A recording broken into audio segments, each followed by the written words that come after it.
Nagar Kurnool RDO కార్యాలయాన్ని జిల్లా collector Badavath Santosh శుక్రవారం ఆకస్మికంగా తనిఖీ చేశారు. ఈ సందర్భంగా నాగర్ కర్నూల్ రెవెన్యూ డివిజన్ పరిధిలోని ప్రభుత్వ భూముల వివరాలను అడిగి తెలుసుకున్నారు. రెవెన్యూ సమస్యల పరిష్కారానికి అధికారులు ప్రత్యేక చర్యలు తీసుకోవాలని, ప్రజలకు అవసరమైన పనులను త్వరితగతిన పూర్తి చేయాలని కలెక్టర్ ఆదేశించారు.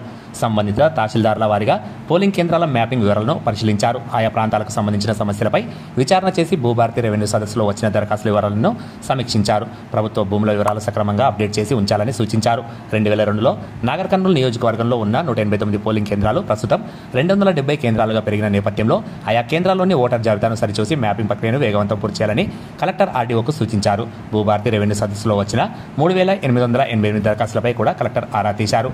ఎన్ని అర్జీలు పరిష్కరించబడ్డాయి, ఎన్ని పెండింగ్లో ఉన్నాయి, ఎంతమందికి నోటీసులు జారీ చేశారని, కేసు స్థాయి పరిశీలన పూర్తయినటువంటి అంశాలను ఆర్డీఓను అడిగి తెలుసుకున్నారు. కలెక్టర్ వెంట నాగర్ కర్నూల్ ఆర్డీఓ సురేష్, డిటి రాములు, రమేష్ తదితరులు ఉన్నారు.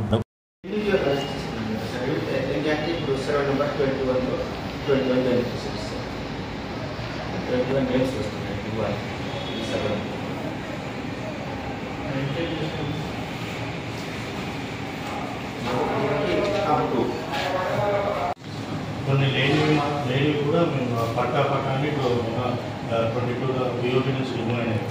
అలా